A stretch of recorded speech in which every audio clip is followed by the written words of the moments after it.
Welcome to X-Men Evolution. Episode 14 of Cyclops is waiting for me, an X-Men animated recap podcast. I'm JC, and even though we are in the second season of X-Men Evolution, I still flubbed the intro on it. I got so used after 70 episodes of the original intro. And I'm Rod. We'll probably get used to this intro just in time for 97 to finally come out. You know, I keep posting about it on our Instagram, and this is probably about 3 weeks after the post. But did you see the Funko Pop of Cyclops, specifically for X-Men 97, is like on sale now? It's unreal to me how many X-Men 97 things are coming out right now. There's no way in my mind that it is not a delay at this point from it was supposed to be out probably right before Loki is my bet. Yeah, or maybe right after now, or I guess we'll see. Well, because we're not even at the time of recording, Loki's not even out. Yeah. So that would mean it would be like a November-ish release. Mm-hmm. I feel like we got pushed way past where we were supposed to at this point. My gut tells me that the studios are probably just like, especially streaming studios, are like, we got to milk this shit. Yeah, so yeah. I'm willing to bet, because they just now released the Loki release date, you know? And so I'm willing to bet that they're going to hold off until, like, okay, does it look like people are going to stay subscribed? And if they're not, because they're, like, not even waiting for Ahsoka and Loki. Please stay. We have another AAA thing coming. To be fair, I'm not as confident on the Venn diagram of Ahsoka and Loki, so. Right.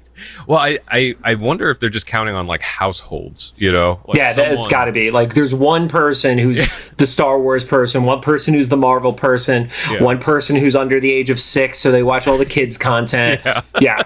Just drip feed enough of it.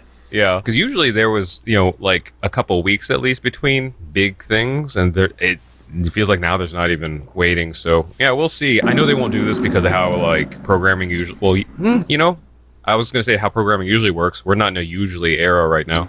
Yeah, usually doesn't exist anymore. I think at the time that this releases, if WGA is still on strike, which they might not be because they're actually going back to negotiations last I heard. Let's see how well that phrase ages. Right, yeah.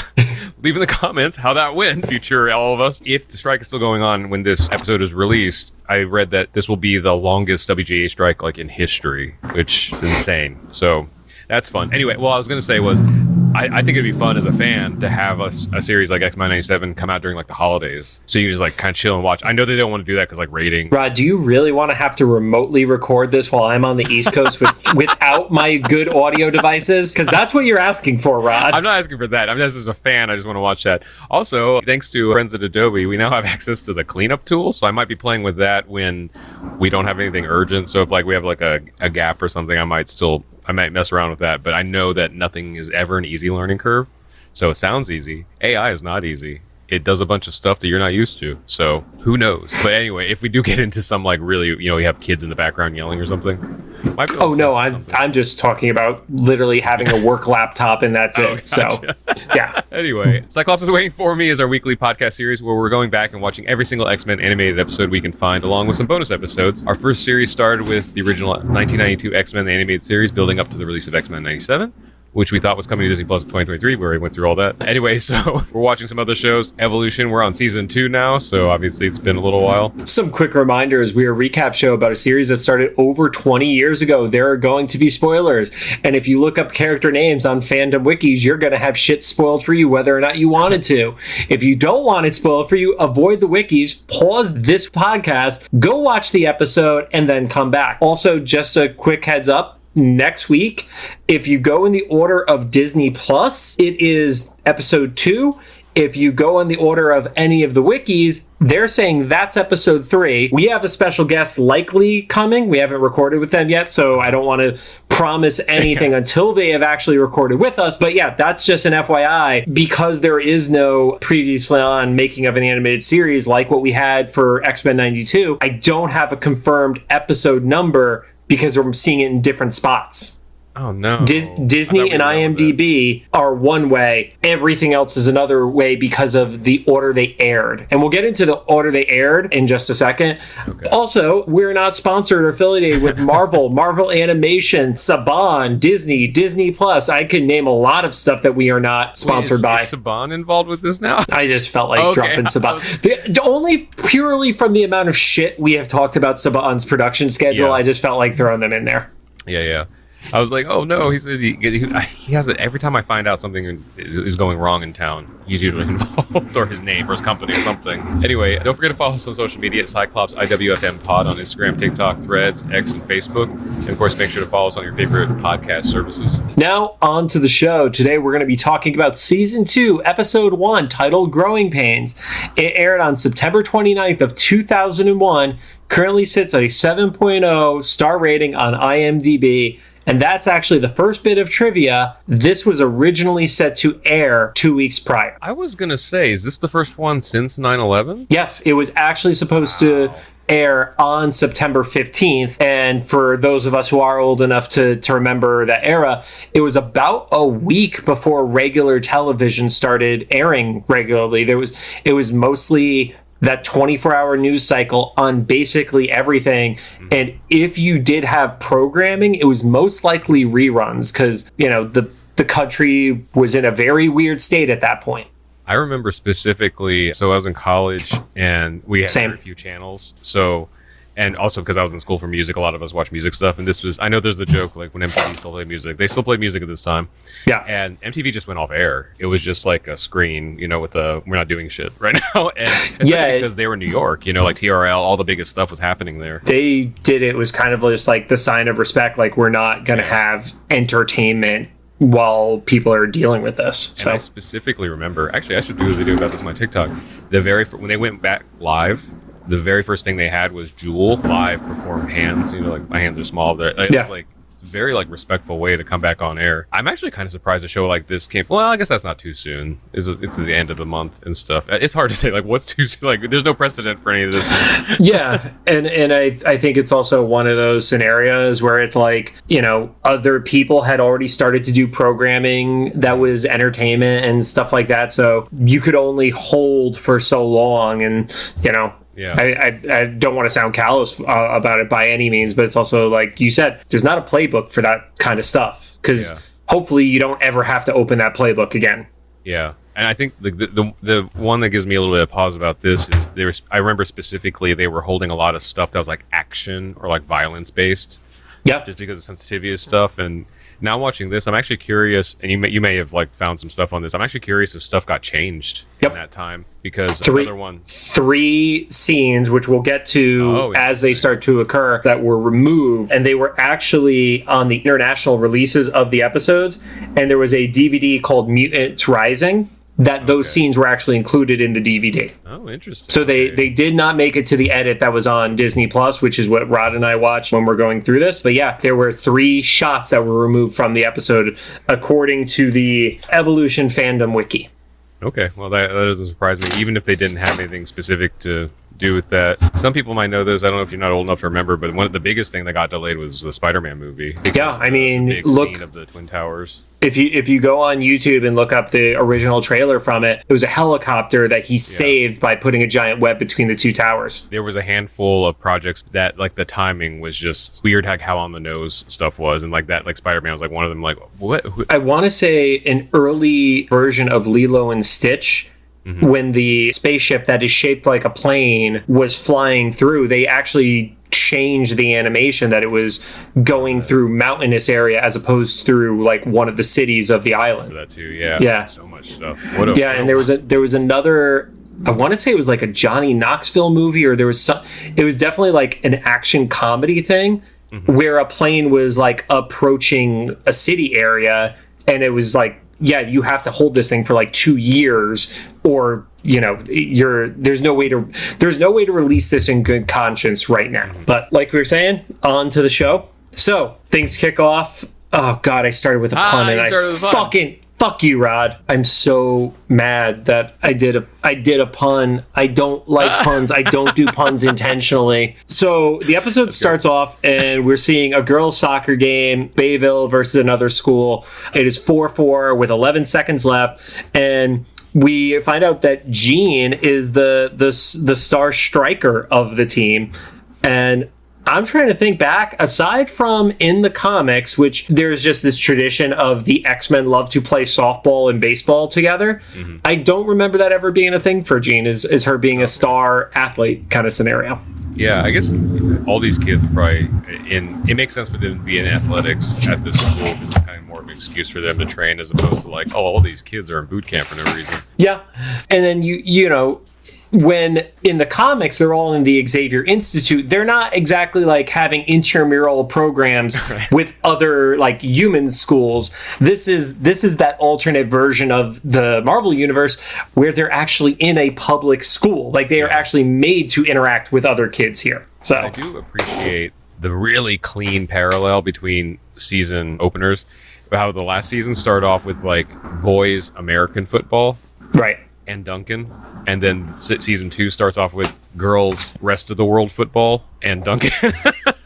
So Jean ends up scoring a goal in the final seconds, wins the match, and that was, we find out, the semifinals. It was interesting to me that the semifinals was during like the first week of a new semester, but okay.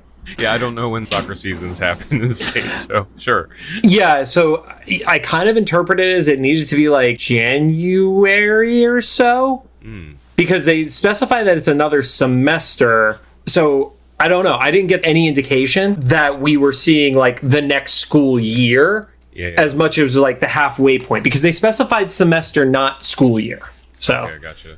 I could be totally wrong on that, but that was just how I read the scenario. So sees Jean, he starts to approach, and then Duncan looked a little different. Like Duncan looked like in the maybe the winter or summer break, whichever it actually is, that he beefed up a little bit. Like he didn't look as tough in the last season as he did here, right? Yeah, and he also had like more of an asshole vibe going on for him. Yeah, he definitely got broier when he was probably taking steroids to recover from that concussion from season 1. Oh, there you go. Actually, there you go. His concussions like changed his personality, or he was like, man, I gotta get stronger so I don't keep getting these accidents. Yeah, I gotta stop falling over. You get that cutoff moment with Duncan. Scott yells over to Jean, are you riding or are you walking? Which, what an asshole thing for Scott to say. He's becoming our Scott. He's our Scott. That was 100% my vibe on this episode, is he is full-fledged our Scott. Turns out the Scott we know is because of hormones. The Scott we know is the 17-year-old Scott. Yeah. 16-year-old Scott hadn't gone full asshole yet. But to the writer's credit, that sounds like something like a 17-year-old athletic boy in high school would say to try to, win over a girl's like, are you riding or are you walking? Yeah. Okay, fuck you, man. So Jean is like, oh, yeah, Duncan's going to drive me home. And then the only part that I don't think Jean would have reacted as positively to as she did, he's like, yeah, maybe we'll get lost along the way. I feel like Jean, because I know she's a telepath, but I feel like she also has a little bit of like empath in her. I feel like she would be like, oh, don't use me as a part of this, like, dude pissing contest kind of thing. Yeah, that was there was nobody like very likable in this scene. No, nobody was really lovable. Maybe the girl who passed the ball to Jean, she's the best person in the scene. Yeah. And then Scott has like this really shitty retort where it's like, yeah, well, I guess with you that's expected. And I'm like, what? So are you saying he's dumb and he gets lost, or that he's like good at stealing your girl? Because either one, not that great, dude. Yeah. Cuts over. They're in traffic where it's Scott driving, Kitty and Nightcrawler. And Kitty is making fun of the music. And this is one of the perfect times for this joke to happen, where she says that whatever the band is so last millennium. Yeah. And that's literally a year prior. So it is the most like myopic teenage view of like, oh, this is old because it's from last year. And people are still like that, because some people know, but I have a TikTok account where, it goes frequently viral talking about 90s and 2000s music. And people are so, not everybody, there's like 25%. Mostly Gen Xers, so anal about what is considered 2000s and 90s music. I'm like, listen, man, Britney Spears span decades. So if a song came out like January 1st of 2000, I'm going to chalk that up to 90s, and you can think it's 2000, that's fine. She seems like one of those people. Yeah. To date the episode, there's a meme that's going around right now where it's, if NSYNC announces a reunion tour and your birth date doesn't start with 19, you need to back the fuck up. Yeah, because we need time and ibuprofen to get the tickets. Yeah, we can't do all-nighters to be there for it. I didn't think that they were actually going to do a tour, and they, as of recording this, they haven't announced it. But now I'm kind of curious, because they went from like presenting at the VMAs to they just filmed the Hot Ones. So well, this is going to age well, Rod, because this will definitely be solved by the time the episode airs. So that is wild. So the band they're listening to, she calls the Stone Ciphers, which if you Google that, so I knew that's not a real band. So I Googled it just to see if it would pull up this episode. It does not. Like what we did with Dracula the musical. Yeah. Yeah. It doesn't pull up this episode. Somebody on this writing team is a conspiracy theorist. So that's cool. But it is a cool band. That does sound like a band. Wait, so what is Stone Ciphers? You can't drop a thing like that without saying it. There's a book called like The Stone, the Cipher, and the Shadow, which I didn't read the description on it, but it attributed it to some like dark thing or whatever. And then a stone cipher is a type of like encryption thing or whatever, like a type of cipher or whatever. And once again, I didn't read too much into it. I love how you like started to research and you're like, I'm good. Yeah, no, I'm good. Yours was, it's not a real band, so I have stopped caring. Yeah. And also on an extra level of like, I'm good with this. You know, like in normal Google, it kind of just messes up all your search results and stuff when you search something weird like that. I'm on this beta program of the Google AI thing. So it is like actively learning from me. So it just starts suggesting a bunch of other like conspiracy related and cipher related stuff like on the sidebar and like all this stuff. And even when I'm typing my Google Docs, I'm typing these notes. It's like, you looked up ciphers. Here's some more. I was like, this is not what I want. Okay. So now when Rod researches the show, he literally has to pull up an incognito window to do so. I'm not even sure if that works because everything's connected. They know everything. That's amazing. But we'll get you a Tor browser. That's all. So get you on an FBI list. Right. So but there was definitely a distinctive like at least half a song someone wrote like by like a kind of a 90s alt rock band or I get 2000 whatever, it doesn't matter. And I don't recognize the song, and the only thing I could find was the composer for the series is named William Anderson. Not a great name, not a searchable name. Don't talk shit about the guy's name. Just say it wasn't very searchable. There is a difference. Well, I'm going to give him more flack here though, because then he had a link to his official website as a composer. It is not paid for it. So I hope you're doing okay. I was able to You're such a judgy fuck, Rob. I was able to find more information about him. His name is William Kevin Anderson. Now you're going to dox him. Right. He's done a bunch of great stuff. He worked on the My Little Ponies and stuff. My gut feeling, and if for some reason, William, if you listen to this... and you haven't motherfucked Rod for the shit he's been talking so far. Yep. Right. Please correct me on any of my assumptions. Edwin McCain has. Yeah. I just did a pantomime of dropping that name. He was very nice about it, by the way, so you feel free to be nice about it too. My gut feeling tells me that because if he was the sole music person for this show, he probably just had to do everything. So I don't know if that's him singing. He probably wrote it. If he didn't sing it, maybe he hired a friend just to ghost vocal it or something. I've done that for stuff. I've sang for friends' projects, uncredited, because I didn't want credit. And also for the show like this, it's easier to have what they call like an all-in or work for hire, just so they don't have to like clear a bunch of stuff down the road, like when it goes to Disney Plus. So there's no credit for it, probably by design, so they can easily like migrate the show to wherever they need to. Otherwise, it's kind of like the Dazzler song in '92, which I'm still dying, because that was like a full-fledged song. That was like half of a verse that we got to hear in it. Because then we heard more of it a little bit later, right? Yep. So this one, I think... And you fucking know the guy who did the music on the show, which makes it even worse that we don't know it. Yeah, so I was talking to him about there were other people involved in like the music part, maybe not the composition part of stuff. Let's put it this way, like, no surprise because Saban. A lot of the other people weren't exactly the most moral people either. What's crazy is, for all we know, it could be somebody famous that sang that Dazzler song or this song. I don't know if you saw the news. You know the singer Tinashe? Not off the top of my head, no. She's a great R&B artist. She's written for a bunch of artists like Britney Spears and stuff. She's sang with Britney Spears. Anyway, she's pretty popular, but she just like dropped the information in one of these interviews this week that she was one of the little kids on Polar Express. And she did the mocap and the voice and stuff. We're like, wait, what? Or it's kind of like, have you watched Schitt's Creek? No. Shockingly, I haven't. I feel like that's a show I would like. Show. The character Patrick on there, why can't I think of his name? Eugene Levy's kid? Yeah, Daniel Levy's. His character's husband in the show, Patrick.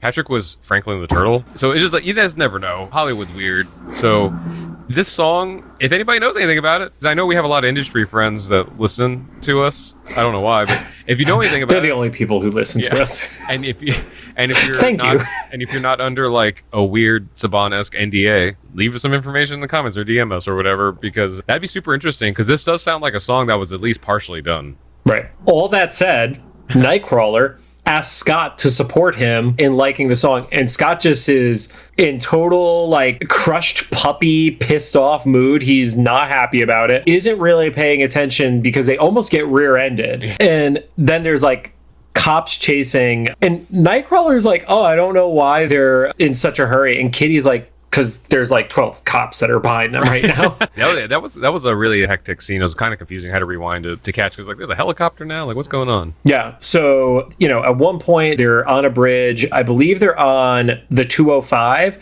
which is not anywhere near New York City or Westchester, just so that's clear. 205 is in New York, but it is not anywhere near the city where these kids would have been. Adjacent to the beach they went to a couple episodes ago. Which probably was New Jersey, even though Jersey doesn't have like cliff sides in it. Yeah, exactly.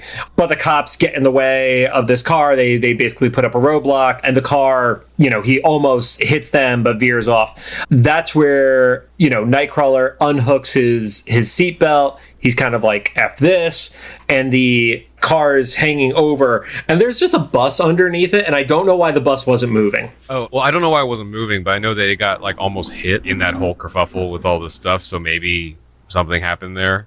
Yeah. I don't know. The bus drivers in this show are not the best bus drivers. It was actually, this was right about the same time with the Spider-Man thing. Very like similar. Was that Spider-Man 1 or was that Spider-Man 2? The movie? Where he had the choice of the bus. The bus was hanging off the thing, and then the New Yorkers like helped him because the Goblin or Green Goblin. If it was Green Goblin, it had to be one. I have the internet in front of me. But we don't research shit that we talk about here. Spider-Man, 2002. Okay, so yeah, it was first Spider-Man, I think. Wait, nope, this is an AI answer. It's not telling me the truth. Stop using AI. I don't have a choice because I'm in this thing, and so it just. God damn it, Rod. Peter Parker runs after school, but okay, it doesn't matter. Anyway, it reminds me of that leave scene. This in the edit. Yeah, whichever Spider-Man movie it was where he had to save like the bus or or whatever, like this reminded me of that, and it happened in New York, and it was at least within the same like few years. Wouldn't matter what movie it was in. And that's where we get a cliffhanger going into the animated intro. And I realized it as I'm saying it out loud. I didn't watch the animated intro for it being a new season to see if it was any different. I was half paying attention because I was trying to type up my notes from all the music stuff. From the buses? Yeah. I didn't. Does your Disney Plus let you pause yet, by the way? Oh, yeah. No, okay, I think that was just that day. But I didn't notice anything strikingly different. But I was also kind of looking at my peripheral. I can't remember if the opening had the Chamber of Cerebro opening, like the X from that might have been new, but I'm not remembering. That is new because remember, we didn't even have a Cerebro chamber until halfway through the first season. So, well, I fucked up, Rob. I've spent more time paying attention to the Japanese intros, multiple, for X-Men 92 than I did for the start of this season. So, all right. By next week's recording, when we have our special guest, I will watch the intro so I don't sound like an asshole in front of our guest. So coming out of the intro that I didn't watch, Nightcrawler wants to help. Scott stops him and he's like, no, man, we can't. There's too many cameras around. What was your initial thought on that? Like, it was weird because even the Scott we knew from 92, he was an asshole, but he was still going to save people. He was just going to, like, not be nice about it. He was just going to let a bunch of people, like, kids die. To me, it was the similar reaction I had when watching Man of Steel with the tornado scene with Clark and his dad. Regardless of any of the Snyder stuff, regardless of how you feel about the rest of the movie, that was fundamentally the biggest problem I had with Man of Steel is I do not believe that Clark would not have saved his father in that instance.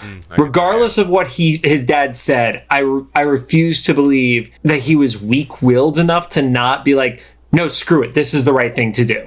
Yeah. And I feel like when Scott said that, I was like, you're not going to let people die, dude. Like, at the end of the day, you still have to be a hero, even if you're kind of a petulant brat once in a while. I guess the thing that kind of made sense here though was they're not heroes yet because they even talk about it in this episode. They haven't actually done a whole lot publicly. They've gone on. They haven't done like anything publicly. Yeah, so they've gone on these little like internal missions to try to kind of keep them. They were basically like kind of protecting themselves in a bunch of scenarios and stuff, but they haven't like gone off and saved other people and stuff a whole lot. And so he's not a hero yet, but he is like a Boy Scout. So he's one of those guys that if like his superior says like don't out yourself, he'll do it to like everything else's detriment. So I guess that's kind of what's happening here. And we'll see later this moment was, I think, kind of supposed to be a little off-putting because it becomes like a focus of the rest of the episode. Yeah, so the car does start to fall, and Kurt is the one who, I guess, makes the first move on it because he teleports, grabs the driver, and then we see that this was also captured on camera. The car is falling, and then from off camera, Scott's blast. This kind of goes to what we talked about a little bit with the last season. He's getting more control. Because if he does that wrong, that could actually kill more people. Right. Yeah. I'm just kind of surprised more people didn't see that. I guess if there is a car that is hanging over the edge of a highway on top of a bus, how many people are looking in the other direction? Yeah. Like, people saw the flash happen. That's reported on the news later in the episode. But nobody was looking at it because you're still like, oh, the thing fell and we're seeing where it falls. And then you turn around and then it's like, unless there's a guy holding a giant laser, like Cable in Marvel versus Capcom kind of shit. Yeah. Like, it's true too, because when they cut back to them later on, they're not really in the car, so he could have been anywhere. So he could like strategically move somewhere with a little bit more incognito. Yeah. So after Kurt teleports in with the guy, I love how it was shot that he teleports with the guy, basically grabbed him from behind and just kind of pushes him off and then immediately teleports away rapid fire too, so that the guy couldn't like really realize what was going on and out him kind of scenario. I did like that sequence. I was like, all of that I kind of buy. If you could teleport and all that stuff was real, like I feel like that was realistic. I don't know if it was the right scenario. The implementation fit the rules of the world. Is that a fair way to describe it? Yeah, because like the guy, like everything's happening so fast, he's probably in shock. Yeah, so, he probably was closing his eyes because he thought he was going to die as like, I can't picture being in a car that's falling towards the ground and you're not like gritting your teeth and closing your eyes and hoping for the best, The closest thing I kind of related this with was when I worked in live audio. I was unloading a truck one morning at Dover Downs, Delaware. And I was just going to ask you what Dover Downs was. I had no idea until you said Delaware. It's a casino, in Dover. And we were doing like some trade show there. And so we were unloading a bunch of AV equipment, and you've probably seen these really heavy metal stands that like flat screens go on. They were all under the lift gate, and they were up, and someone wasn't watching, bumped into one of them. I was turned the other direction, like bent over, picking up, getting something strapped in or whatever. Yep. And the thing is like an 80-pound base fell over and just conked me in the head. But since I didn't see it, I didn't know. I was just like picking something up, and then I woke up in the bathroom with a bunch of people like standing around me. And I remember for me, my first reaction was like, I was just pissed. I woke up like, what the fuck? Like, I didn't even know anything hit me in the head or whatever. It was just like anger. So I'm not saying like this guy was necessarily angry, but I feel like it's something like that went so crazy. It could be anything. So this was a fun sequence of everything kind of, worked. Like the kids were where it happened. They probably didn't see anything because the way the bus was and stuff. Yep. And for all anybody knew, with like the car just fell a weird way, so it didn't hit the bus. And so it was cool. And again, I'll even give somebody knows something happened because the news did end up catching it. Yeah. But are you going to miss I'm thinking from a cameraman's perspective, like everybody talks about it on like Instagram, like people miss the shot and stuff like that. I feel like the one person who's going to get the shot is the trained cameraman who is going to follow that car regardless of what tragedy could have potentially happened there. He's going to follow whatever that car lands on. Yeah. It's not the Instagram fails of, the kid falling down the side of a creek and everybody's mad that we didn't see the kid land. Yeah. I have an interesting Instagram feed. Kids getting hurt. My favorite part of that account is it's always, they were okay, - the mom. That's what, yeah. And then you see that Scott and Kitty are basically on the side of a building. Kurt teleports back, and then she pulls them like through the wall to get out of the way, right as a news crew arrives and runs past them. So they did the Homer Simpson Bush meme. Oh my God. Was that before the Bush meme? It was definitely before it became a meme, but I don't know what episode that clip came from. So I think you got to look it up. To look it up. See Homer. Let's see what AI tells us now. Yeah, Homer Bush meme origin. See Simpson. Why can't I type? 94. That old? Jesus. Mm-hmm. Okay. Yeah. Kitty Bush memed. All right, and we have our Instagram clip. Yep. Rod, I think you need to make the video of the two of those side by side with each other. I just have the bush, and I'm not going to set it up because I'm going to have to make a lot more work for myself later if I have to actually do it.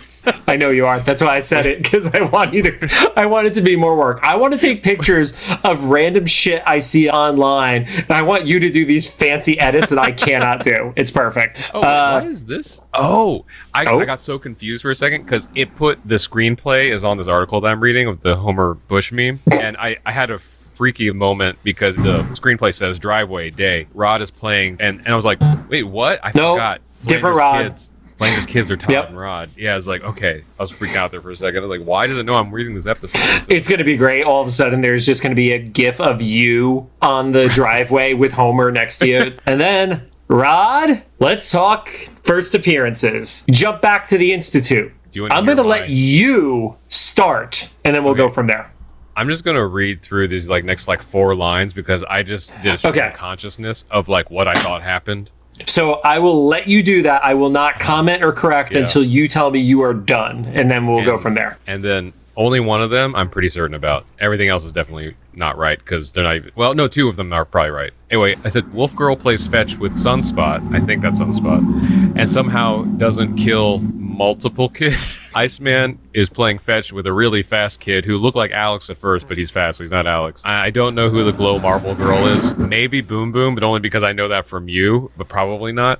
And then it cuts up to Logan and Xavier talking. So that I didn't know who any of those kids were besides maybe Iceman. And then I'm pretty certain about Sunspot because that was a really particular look. So Wolf Girl is Wolfsbane, the one who is in New Mutants and played by the actress who does Arya Stark. Okay. So Wolf Girl, Wolfsbane, pretty close. Yes, Sunspot. You are spot on. And we do know that Sunspot is one of the additions to X-Men 97 as a member of the team. Is he not hot when he turns into the Sunspot form? Because he ran into a kid and didn't kill him. I think it's similar to a Human Torch scenario, because Human Torch can pick up a person and save them when they're falling from a burning or from a building and not kill them and roast them alive. So I believe it's a controlled scenario like that. Okay. For purposes of making it easier, because your point is spot on of bumping in to multiple kid, we could just call him Jamie Madrox. Okay, I don't know who that is. That is Multiple Man's real name. Oh, it's Multiple Man. Okay, I didn't know Multiple Man from back then. You did? Okay, so he was. Yeah, I had a trading card when I was a kid. I don't think I actually saw him in anything else. You would have seen him if you didn't block out the trauma of X3: The Last Stand. Oh, I didn't block it out, but I just forgot about it. Yeah, that movie. Iceman playing baseball by himself, throws it. By himself. That was my original note. Was he's playing by himself? But then he throws it, and that is Cannonball, who was Sam Guthrie. Because remember, even though there was an early version of Cannonball from the New Mutants comic that had darker hair, both Michelle Waffle and I pointed out that oh no, Sam is a blonde. This was Sam as a blonde. Okay, yeah, I remember that because in the episode that Michelle was on, he was a redhead, which was short, spiky hair. Which fucked with us because there had been the earlier version of him shown where he was in his X-Force uniform with the short blonde, spiky hair. Gotcha. Okay. Yep. Yes, that was Boom Boom. Oh, wow. Okay. Yep. That was Boom Boom, who already has more screen time in this series than she did in X-Men 92. And then we get a commentary from Wolverine who's talking about the new recruits. And then we see 3 others. I didn't catch those. There is a girl who starts like a fire in her fingers and hands. Oh, yeah. Okay. Who... I'm not shocked that you don't know Magma. That's a little bit of a deeper cut. One of the things that I spoiled for myself, I thought the character was Mirage, who is a well-known member of the New Mutants, who is actually the Danny Moonstar from the New Mutants movie. It is not her. I was wrong about that. And we'll get to that in a future episode. Okay. And then the blonde guy with the weird haircut is the best way I could describe him. I did not know who he is. I looked up his name, just whatever, and we'll get to him, but he's not a known character, and nobody in this is actually addressed by name at all. So yeah, I'm actually kind of surprised that they referenced this many specific characters, because like we had mentioned before, they didn't have a Larry Houston that we know of, at least, to throw. Or maybe this is what's happening now since season 2 came out, and the first season I guess was successful enough. They were putting in, because the first season didn't have any intentional cameos. It was just random person. Well, the way I interpreted it with this is not necessarily cameos. I think we're laying the groundwork for introductions, and we wanted to show this whole new crew at once, even if we're not going to get into specifics of each of them, we want to show you it's more than just the core team from the first season. That makes sense. Also, so they don't have to spend a whole other season just doing individual origin story episodes. Wolverine and Xavier having a little talk, and, you know, they mentioned needing to keep their anonymity. Meanwhile, there's literally a shootout going out between these new students in the front of the school. Like, people's powers are blasting back and forth during all this. I like how Logan makes the comment that I'm always harping on. We're going to need more budget for repairs here. I mean, there was a giant fireball that, like, goes above the school at that point. Storm arrives, and I noted that she literally predicted the future. Wait, how so? She is like, you have to see this, and she points a remote at what looked like a piece of wall art that is actually a TV in disguise. Oh, okay. So it's kind of like, I don't know if you've seen, there's certain Philips TVs right now that are just like meant to be displays for like digital artwork that you could then switch over to TV mode. So 2001, that was progressive as shit. I had never seen that as like even a trope at that point of you had to be fucking rich to have a TV that would be that for you. Yeah, or just have a flat screen. Yeah, to have a flat screen that you would leave on for hours on end pretending to be artwork. I actually kind of have a little bit of insight into this. So after college, so like 2005 or 6, my first job in the same AV where I almost got a concussion, or I probably had a concussion. They didn't take me to the hospital. We worked on stuff that were art installations, and we used flat screens. Back then, they were plasmas, so we were actually like fucking heavy. You needed 2 people to pick it up. And they burned out fast as shit because the plasma had the limited lifespan. Yeah, they burned out, and also you actually needed a screensaver. Like, they weren't just pretty, they were functional. Yeah, because you would burn it in if it didn't move. And if you broke like a pixel or two, it was done because it's a gas and it leaks, and so it would ruin the TV. So there were these art galleries that had these installations in it. One of the biggest things the company I worked for did had like a rotating screen so that it would change depending on what artwork was showing on it, if it was like landscape or portrait. And this was something that a lot of like very wealthy people wanted as it's something in their home, but it didn't exist. I wonder if this show had it in here because someone knew some rich fuck who was like bitching about not having this. But I know why it wasn't possible at that time is because we probably weren't the only ones, but the company I worked for was working on this. And we're like, it is so impossible to have a static image on a plasma screen for an indefinite amount of time and not mess up your screen for lifespan, like you said, for the burn-in. Even if it wasn't a plasma screen, even if it wasn't a flat screen, and I had seen, you know, you basically gave the impression of it being a flat monitor by basically cutting a giant hole in your wall and having it live in the hole. Yeah. You still couldn't let it just sit on a static image because it would just burn into the screen permanently. Oh yeah, the CRTs were much worse. Like those would be like a few hours. You'd have like Windows starting screens burnt into your monitors and stuff. But this, I think that the thing was because it was flat. A lot of these like wealthy people were like, well, it's flat, so it's like a painting. We're like, on the inside, there's a lot of shit going on, you know? And so yeah, I kind of did predict the future, but I man, this is where if we end up like talking to some of the writers and stuff, it'd be great to find out if whoever specifically pitched this idea in here was like, I was at this dude's house the other day who's being a dick about this painting.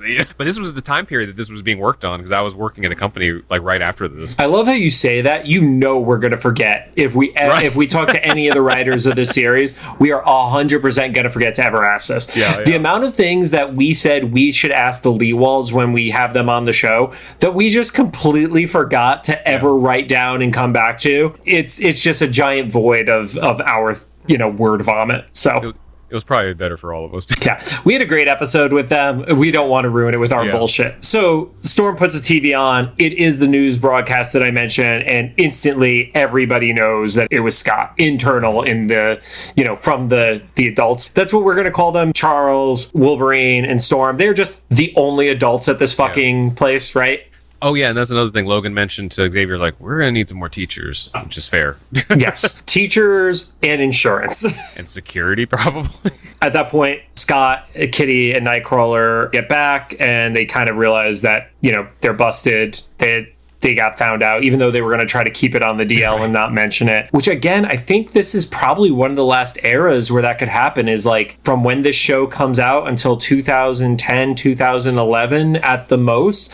Because by, the early 2010s, everybody had a quality camera in their pocket. So yeah, for anybody that may be too young to remember this was really plausible that they could have gotten away with it at this time. Yeah, if there was not a news camera at the scene, they could have actually gotten away with it. So we get that moment that you were kind of referencing earlier, Rod, where Scott and Xavier start having their back and forth. And I don't want to say it's my least favorite version of Xavier, not because it's bad writing or something, but he's just not a likable version of Xavier to me. The only reason I can't say he's my least favorite is there's a few versions in the comic book that are supremely fucked up, and this gray zone Xavier is nowhere near as bad as certain comic versions of him. So, and to his credit, because I started off being like, oh, Xavier, where are you going with this? He acknowledges, he's like, I would have done the same thing. I just want you to be more careful. At the same time, I was like, man, this is one of those talks you get from like your authority figures when you're a teenager. You're like, I don't care. You're only talking to me to be talking to me. You're not telling me anything new. Scott did, like, nothing's going to change from that conversation. Yeah, Scott is straight up bothered that he hesitated. Like, not even, the end result was they still saved, but he's even bothered that he almost didn't do it. So as much as we make jokes about the show of Scott kind of being like an ass at times, like, he has all the best intentions, but this is also, this is the teenager version of him. He's scared. He's not a full-fledged leader yet. So I get it. And he points out at the end of the day, saving everybody else is the most important thing. He also mentions that it feels like, because Xavier says, well, the X-Men need to remain anonymous. He's like, well, it feels like we're hiding in shame. And then Xavier gives mostly what I can relate to, like hearing when people have been in the closet and stuff like that. The others aren't ready to embrace you. And at some point, it's like, fuck if they're ready to embrace you or not. You got to put yourself out there. It's a hard conversation because Xavier is in the mindset of, well, if we are out there publicly, there's going to be violence against us, and that's stuff that the queer community has to deal with even to this fucking day. So it's kind of scary how long the parallels of the show end up lasting. What's the saying? History may not always repeat, but it rhymes. Yeah. And then Xavier basically says, the best thing to do is to do what you can without revealing what you are. And that was a gut punch hearing that, man. Because that's I get the perspective from him, but it's also like, what was he supposed to do? Just let those kids die? Nightcrawler saved the fucking criminal, but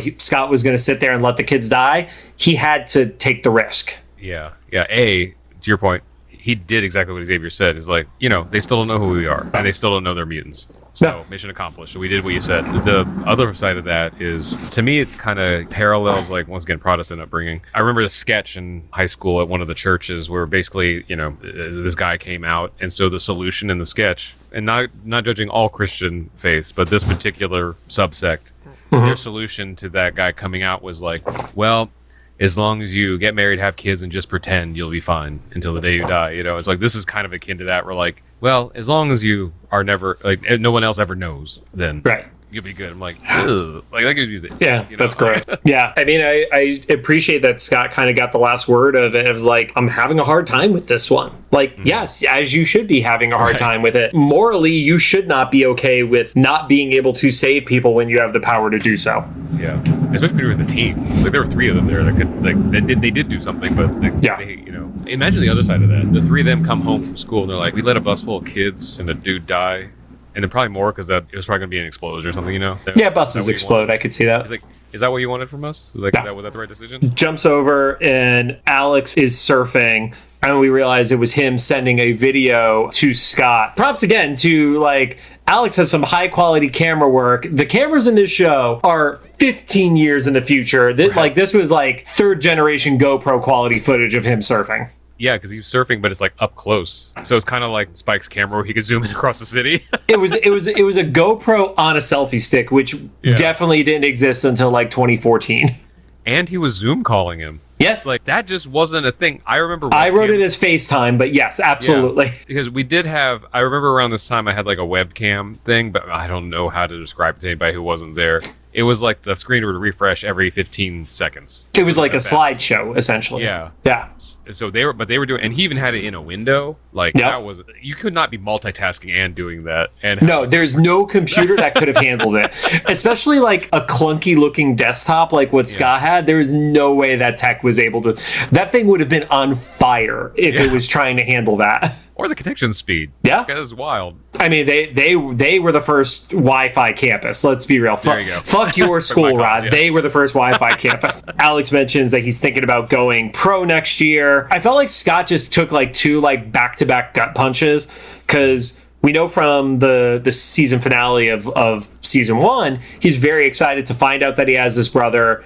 His brother didn't want to join the Institute, but maybe Scott was like holding out hope that like, oh, maybe he just needs to like deal with the fact that he's a mutant for a little bit and then he'll change his mind. And Alex is like, no, I want to just live a regular life. I don't want to kind of do the super heroic shit. Yeah, I guess they reinforced that by showing that he has pretty good control of his powers. Because my first reaction was like, well, you just learned you have like a cannon in your hands and stuff. Like, I would want to know how to control that first. But they showed him like, you know, closing the door, and they mentioned like the worst thing he's done is like blow up an enchilada. Right. It's like he has control, but he doesn't have full control, which is an ongoing thing with Havoc in the comics too. Like, he's never as controlled as his brother is. So it actually makes a ton of sense. But I guess like something happened where they were like, we need to write him out of the show. First season. I mean, we only got one episode of Havoc in X-Men 92, so maybe Marvel's just like, yeah, you could reference that he has a brother, but like, let's not go too into the details on it. We jump over to the school, and my first reaction is, oh look, Paul isn't dead. Oh, is that Paul?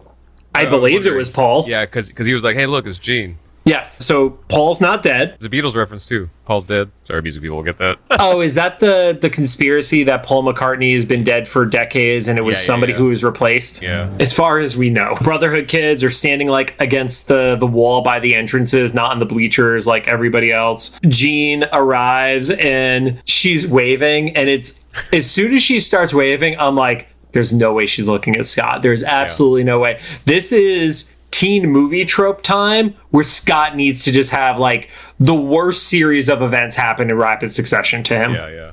We're watching Scott's, I guess it's not a villain origin story, but asshole origin story. At the very least, the best friend origin story. There you go. The friend zone origin story. Randomly, we see Nightcrawler throws a paper airplane. This is a scene transition. Not a scene transition, like a shot transition. Yeah. No one sees Toad from a distance being gross and eating flies with his tongue. To their credit, though, once again, like, teenage boy, they're like, they're all gross. Yeah, he literally has yellow teeth and a green tongue. It's kind of this show's version of nobody looks up and sees the Sentinels. Yeah. This is just nobody actually looks at Toad's face. And they kept up the theme of his backdrop music is like this like stock 90s like hip hop. And I like his comment too, like he can't catch the fly all of a sudden. He never had a problem before, but he was like, even the flies think they're better than us. And I was like, wait, what? Are you? I guess it's just supposed to further them as the outcasts. Well, at the end of the last season, we did have that comment, oh, well, what does this mean now for us? And now I guess it's like, yeah, they don't have anything. They literally just have each other as a group, and that's it. Which for Pietro, that's got to be extra awkward because he doesn't have his dad anymore. And then we see that Lance is still into Kitty, which I know we got that in like their first interaction in their origin episode, but like I kind of forgot about that plot line for a second. I had totally forgotten about it. Yeah. Then there is a great shot, and this is where there are aspects of this animation that are way more cinematic than 92 was. That gets cut off by Rogue walking into the forefront of the scene and sits next to a girl with purple hair. Yeah. Thoughts on the girl with purple hair? It's a new British girl asked Rogue for directions to class.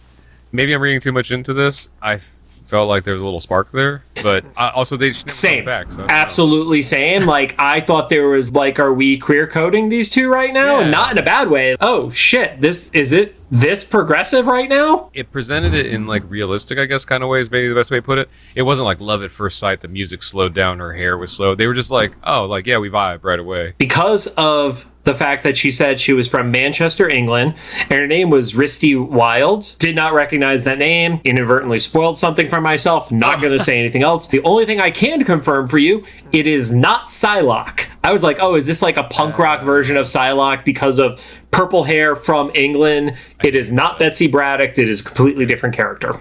Okay, gotcha. Okay, so she's like kind of like the cameos at the beginning. They're just like sliding something in for us for later. Right. The thing that only I would pick up on and nobody else would, she has geometry with Mr. Barton. Oh, Clint Barton. Is that supposed to be? It is absolutely not, but I picked up on Barton because I'm the lone Hawkeye fan. Yeah. That would be great, though, if there was a surprise that, like, Hawkeye is the geometry teacher in the school. I mean, you need to know geometry when he starts doing trick shots, right? That kind of tracks. And then there's no way that's legitimate, but I wanted it to be.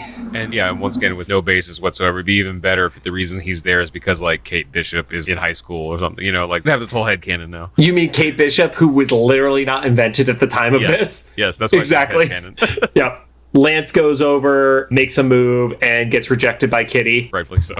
Also, found out the character that Kitty is talking to is a character that we're going to see more of. Oh, okay. Wow. And I'm not saying anything else. I'm sad those things got spoiled for me, but I could say them to you without spoiling the important moments of them. Right, so cool. I'll let you know if TikTok commenters do that instead.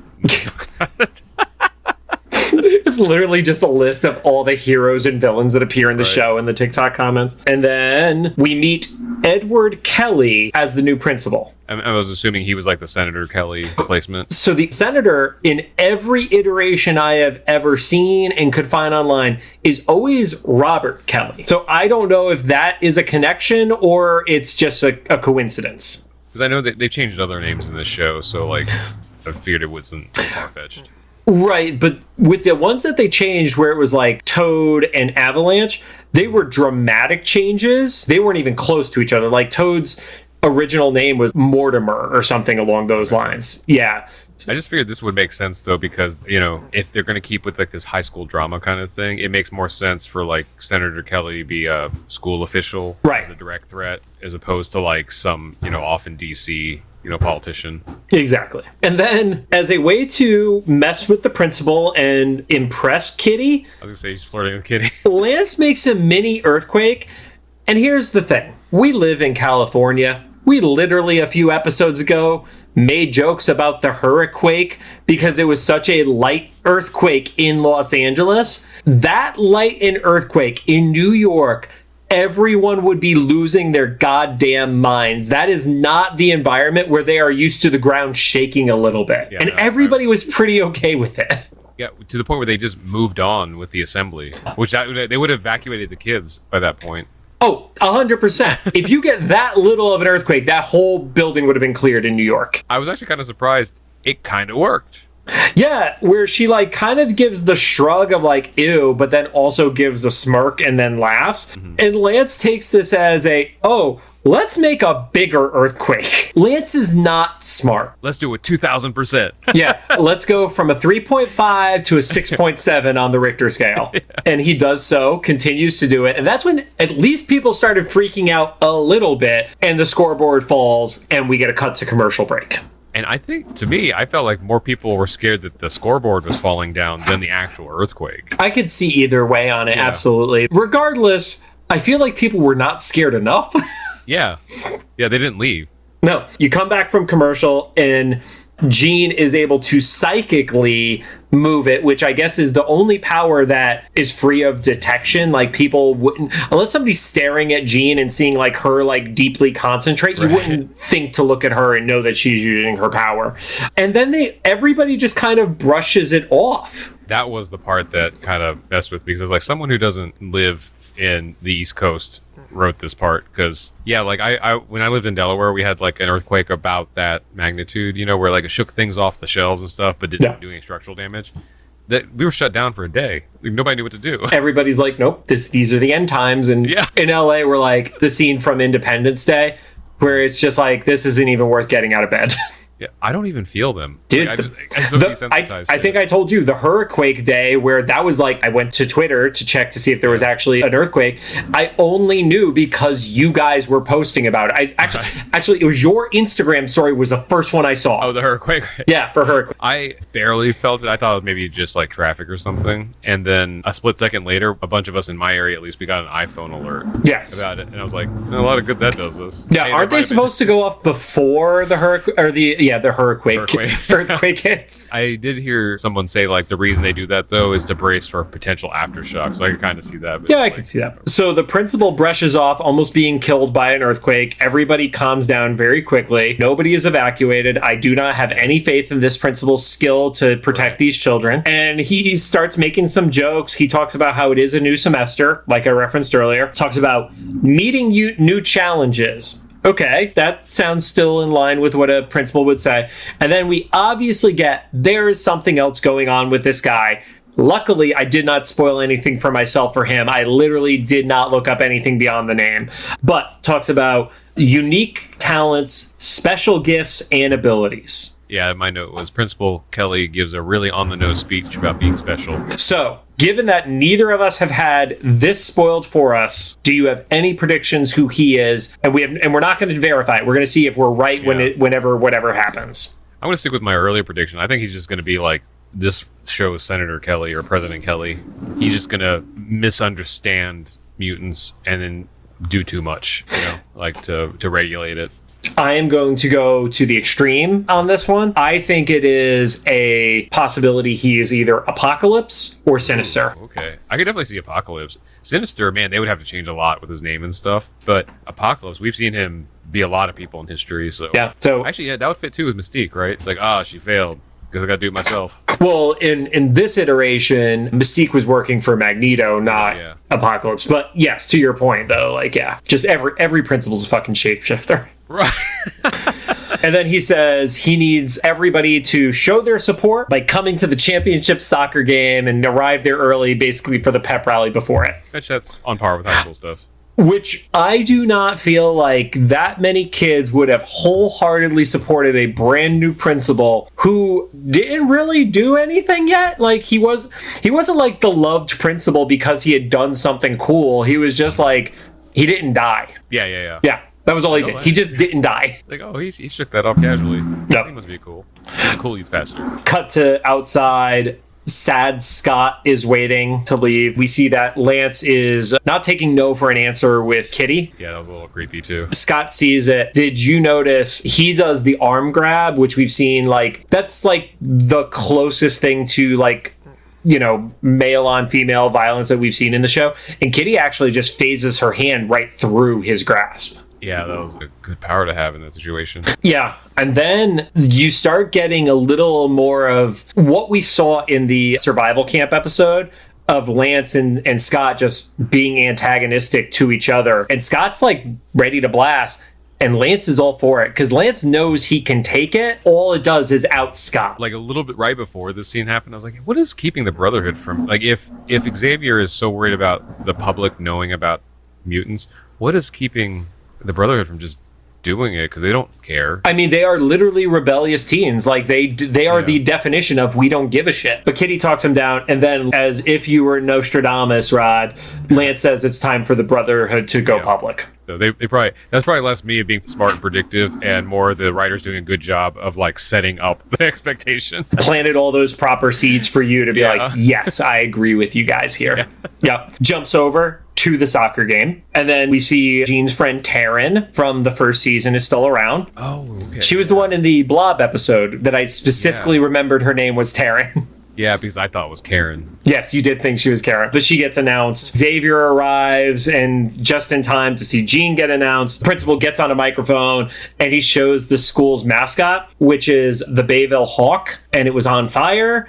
And that is not a thinly veiled reference, I feel like. For that to be the thing that happens right after Jean gets announced. Like a few. And apparently it was thinly veiled enough. I didn't think about that. Yeah. I was like, well, okay, so now we know what's going to fall here in a few minutes. Not wrong about that, but yeah. I don't know of any high school that would have an on fire monument on the premises, Right. And also, usually your mascot is a person in a costume. So I thought it was going to be Toad was going to show up in the costume and fuck around, or Lance was going to be in it or something like that. I was not expecting it to just be a giant golden bird that's just shooting flames out the top. It can't be safe. Even regardless of the non-mutant world, that can't be safe. Although, I like the idea of Toad being the guy in the mascot suit. That tracks. I knew a bunch of mascot dudes back in Delaware. Because my band at the time, we did the Philadelphia Phillies theme song, so we got to know that whole company that do those mascots. And Toad fits that personality type you need to have to be in that suit. I feel like he would be a very good NBA mascot because he would be able to do some really sick dunks with like his weird jumping abilities and stuff. Yeah, but it's also just more of like having movement that's so exaggerated that when it's muted by having a big padded suit, it's still like it's carries. still big. Yeah. Game kicks off, and right as that's happening, Toad uses his tongue from the roof of the announcer's box. Is that what it's called? Let's go with announcer's box. We don't watch any sports between the two of us. It's so sad.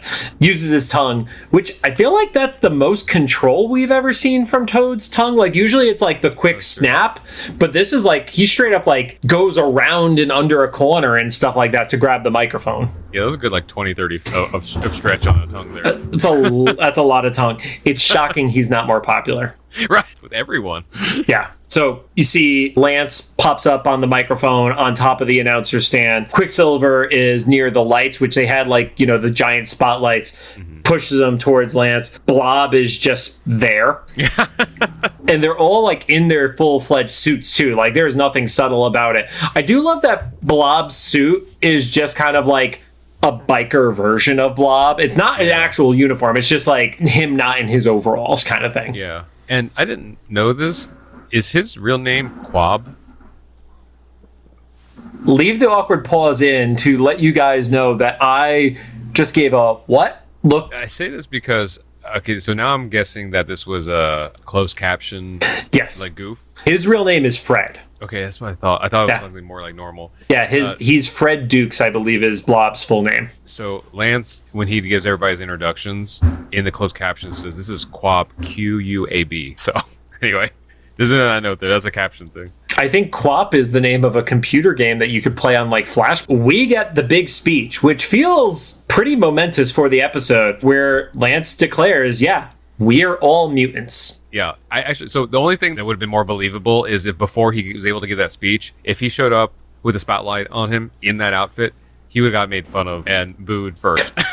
Especially in 2001, because in high school.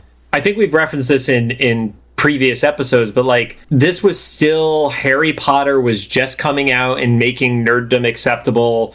You had like Lord of the Rings and Matrix, but like going to comic book conventions and people being in cosplay was not pop culture accepted.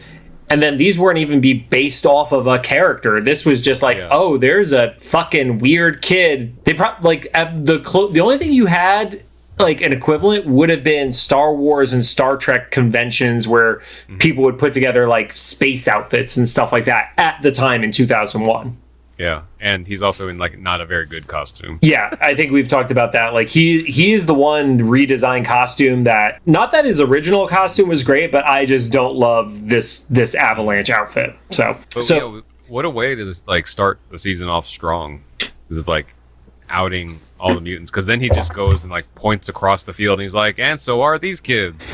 Yeah, he's talking about like, we're different. We're what you probably call freaks, and that's like there's a little bit pointed as he says freaks. Like we've talked about like how Kitty has kind of thrown that around and stuff. Also at that point the announcer is crawling up the ladder and Toad just kind of like flicks him off of it. So that guy's dead. And Lance is like, yeah, there are lots of mutants. Scott, Jean, and all their friends at the Xavier Institute just literally outs every single one of them. I thought that he was going to throw Jean under the bus as far as like, that's why she's so good at soccer or something, but they just kind of glossed over that. Maybe she's actually just legitimately good at soccer, and he has that moral ground of like, I have enough ammo that I don't even need to lie. Yeah. No. Yeah, we'll give him that much credit. But then he tries to kill the entire soccer team. He makes the quake happen. It actually goes in full-fledged, like opens a fault line in the ground. Jean saves her friend's life, who very easily crawls out of it. Quicksilver does the tornado spin around the principal, which is like, now I think every person who does Quicksilver in cartoons is going to use that because it's just such a fun thing to make a tornado and just have somebody probably throwing up uncontrollably stuck in the middle of that thing. I was going to say this. He probably realistically would have passed out, right? Him going that fast and spinning around. I don't know if anybody who's still listening has been in a tornado and survived it. Please let us know. But that opening when Avalanche opens up the soccer field, that was like, it hasn't happened yet, but at this time, that was like the opening for that movie. This is the end. I have not watched it, but I saw that in the trailers. Okay, yeah. So Yes. it's like that's literally the very first thing that happens, and not even really a spoiler. Rihanna falls in. Like it's like a wild scene. It totally reminded me of that. So then Scott looks back at Xavier, and he literally grabs a duffel bag. I mean, I carry my superhero suit in my duffel bag with me all the time. And it looks Xavier dead in the eyes. It's like, well, cat's out of the bag, and then they go off to change. Which I love that they took the time to change, even though they just got outed by Lance on a microphone by name. The only thing, and this is still a stretch, that I'll give them a little credit for. Plausible deniability? Plausible, but also maybe there's something special about their outfits that allow them to like fight a little bit better. I know that's a stretch, but or maybe at least with Cyclops, his visor is a little bit better than just sunglasses or something. But but I feel like he could have just pulled out his visor and kept his regular clothes on. Yeah, there's a lot of everybody else that like, does Kitty really need a special outfit? Whatever. But, sure. Of all people, Kitty doesn't need a special outfit. So Xavier's like, oh, shit. And then he telepathically hits up Storm being like, yeah, I need to get you over here now. And I think he just didn't call Wolverine because I don't think he wanted Wolverine to murder these children. Because that's what would have happened. This like literally just outs mutants to the entire world. Wolverine's just going to start popping claws. Yeah. So we see Blob actually start to make his way up the bleachers. As that's happening, did you notice that the bleachers were starting to cave under Blob's weight too? Oh, yeah. And so I wonder if there's like a little bit about that was like density control, because we've never seen Blob, like, aside from the one table in the cafeteria, just like damage stuff by walking up it or past it, Oh, that's true, yeah. Yeah, let's do that. Let's do that instead of like in continuity. Blob grabs the flaming bird, and then from off camera, Cyclops shoots it, and of course the school lights on fire. Because of a giant flame they put over the bleachers. Middle of the field, you get Scott and Lance who kind of like square up to each other, and then they don't even start using powers. They're literally like ready to like get into a fist fight at that point. Yeah. Like I think Scott was kind of relieved. He's like, yeah, I could actually go now. It was personal with them, so like it's just more satisfying to have like the fist hit your face. Yeah. Then we kind of get like a great series of individual moments where Spike takes out some of the cameras and stuff. The satellite dish, sorry, you're right. Yep. Kitty pops up there, puts her hand through the camera, and actually pulls out the VHS and then destroys the VHS tape inside. I wonder if that makes sense to kids who were born in like the last 10 years. So, like, what'd she do? It's like, have you seen the meme where it's a music cassette with the pencil next to each other? Yeah. And it's like, if she doesn't get this, she's too young for you. Actually, just today, I'm ordering samples for some merch for my music stuff, where it's a hoodie that has like my cassette logo on it, and then underneath it says, "Hey, I'm single." That'll attract the right kind of people too. I can't even talk shit because I did a pun at the start of the episode, and all right. So now we're even. You do another one, I'm going to talk shit. Jean telepathically stops Quicksilver, saves the principal, and then the principal like goes mutant bigot on her. Like he like shrugs her off as she tries to check on him and help him. My only thing about that is he might have been kind of like the guy who got saved by the car earlier in such like confusion, disoriented and stuff. I might have thought she was the one doing it or something. Because if we're seeing Quicksilver because of animation, yeah, that's very, very valid. That it would have just been like, oh, he just heard her name and sees her when he gets brought back down. That's kind of why I'm still seeing the Senator Kelly thing kind of play out here. Where like.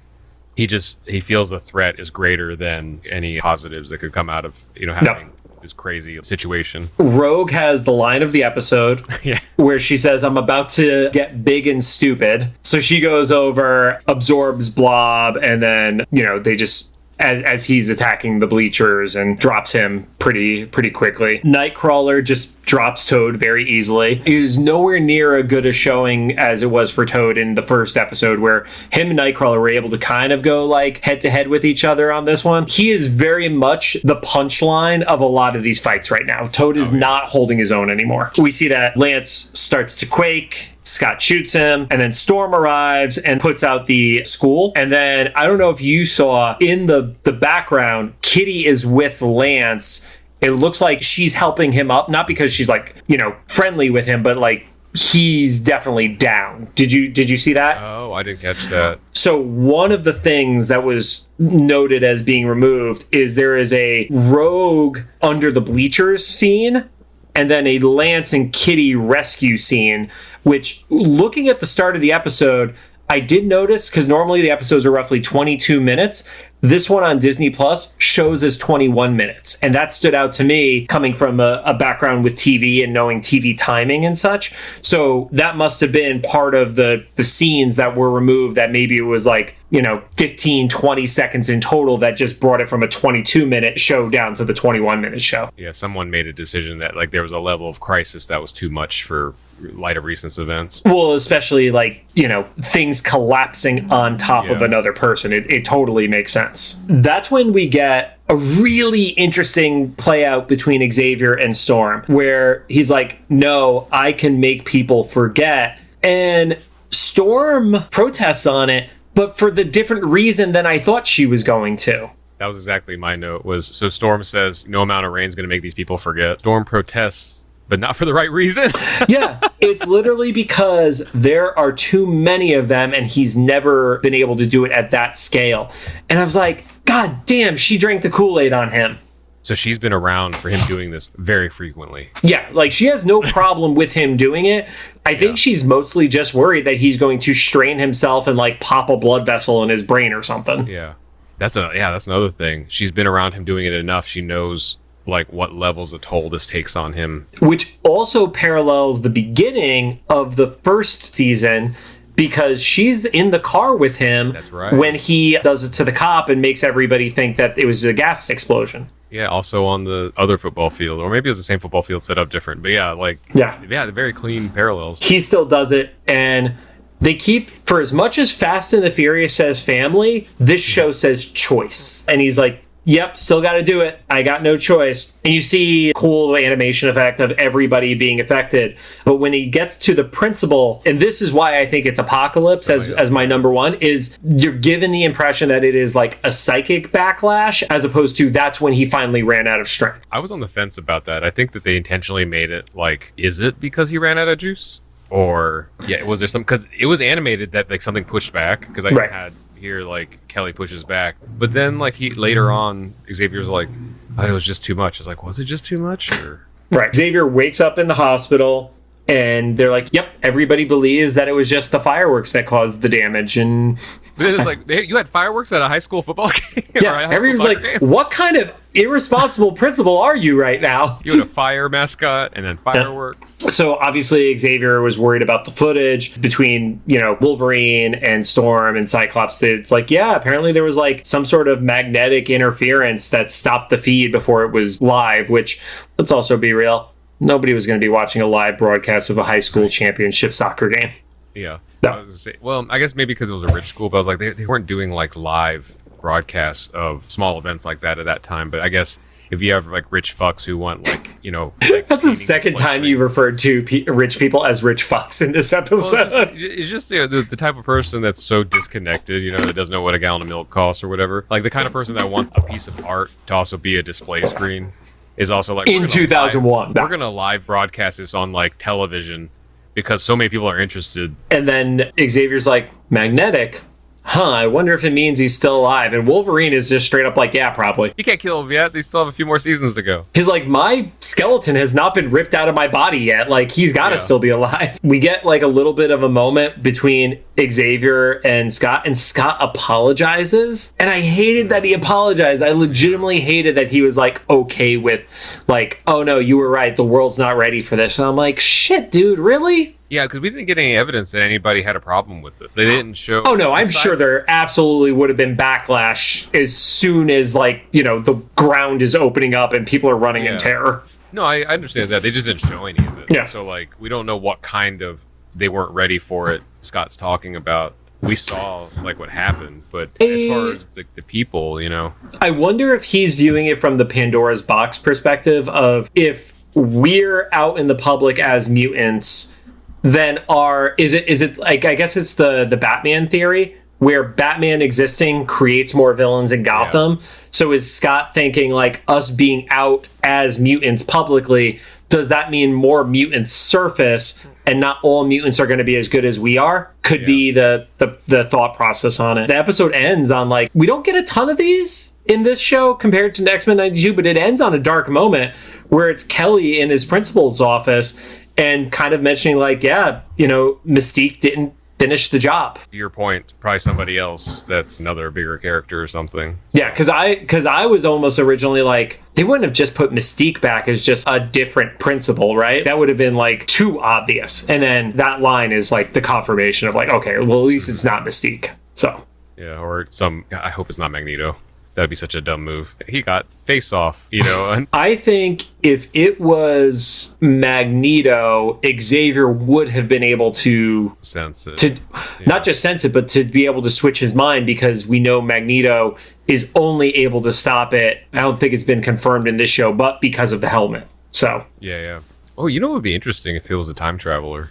We haven't had one of those yet in the show. No, we have not. Well, we had somebody who jumped forward in time. Yeah. I mean, like, if there was like not Cable or Bishop, but I don't know, somebody else that was from a future timeline that was trying to Terminator this or whatever. And then the only thing, aside from the delay and the edits, apparently there was another scene where Jean destroyed Kitty's cell phone. I don't have full context for why that happened or where that happened from the wiki that I found, but that was one of the 3 scenes that was removed from the edit. So interesting choice. Yeah, I guess since we don't know the context, we don't know why the decision was made in relation to, you know, what had happened a couple weeks before. Right. And it's not like there was, you know, there wasn't a scene where she was holding it that it was like, oh, okay, it was in scene 1 and then we see her again in scene 3 and it's not there. Just, yeah, don't know why. Who knows, maybe it was something she was saying on the call may have related to what was going on in the world or something like that unknowingly. But yeah, Rod, thoughts at the start of season 2? I liked it. I liked the clean, like, parallel to the start of the first season, and this was action-packed. It had enough suspense. You know, there's at least a couple scenarios and characters that we don't know about, but they gave us enough information to be curious about. So, you know, obviously we had, like, Magneto, all the characters that we got introduced to that were, like, is Rogue in a relationship? Is, you know, like, Jean is not interested in Scott at all at this point. So no, she is just straight up breaking that boy's heart right now. And now there's this constant threat of the Brotherhood, like, outing all mutants. And so what are they going to do about that? Right. And what's to stop them from just doing it in a spot that Xavier is not there? Like, okay, we messed up because we thought too small. Like, I feel like Lance has shown he believes in a war of escalation. The earthquakes are the perfect example. It's small earthquake. That's good. Bigger earthquake. And then he literally jumps to biggest earthquake that creates a fault in the middle of a soccer field. So Yeah. And what about you? I am excited to see the roster expand. As a reader, one of the things I do love about, you know, the X-Men universe is how many characters and teams and stuff like that there is. Because, you know, you look at Spider-Man is a pretty small group that is his core in the story. It's Peter, it's MJ or Gwen, it's Aunt May, and then maybe like Harry or, you know, his roommate and stuff like that, but it's not a massive group. Here it's like, oh no, we could get some really cool combinations. And I mean, you could also get infighting within their own team too. Like, because, you know, these are the seasoned veterans who are still just teenagers. And it's like, oh, who are these new punk kids who are trying to like be the hot shit now? I'm actually kind of curious too, and who the new teachers are going to be, because it's obvious to have all like students be the new blood and stuff, but I wonder who they're going to make adults and teach at the Institute. That's going to be kind of interesting to see too. Right, because we don't have the movie equivalent or the even X-Men 92 equivalent of the First Class. The First Class is Jean, Scott, Kurt, Rogue, Spike, and Kitty. Like they are literally the First Class. So so this is gonna be interesting. I'm excited. I like this show.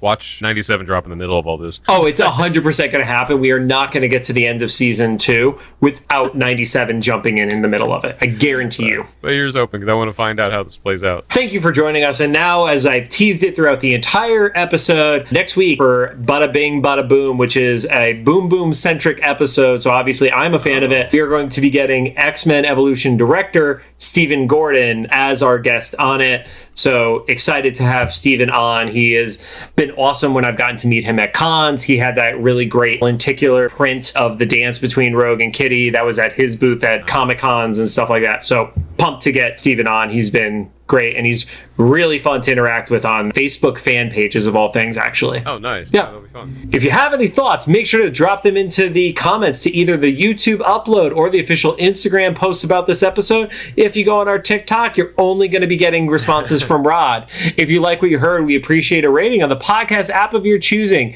You can find us on Apple Podcasts, iHeartRadio, Amazon Music, Spotify, Google Podcasts, and Castbox. Is that still a thing? Till somebody says Castbox isn't a thing, we're the last thing posting on there.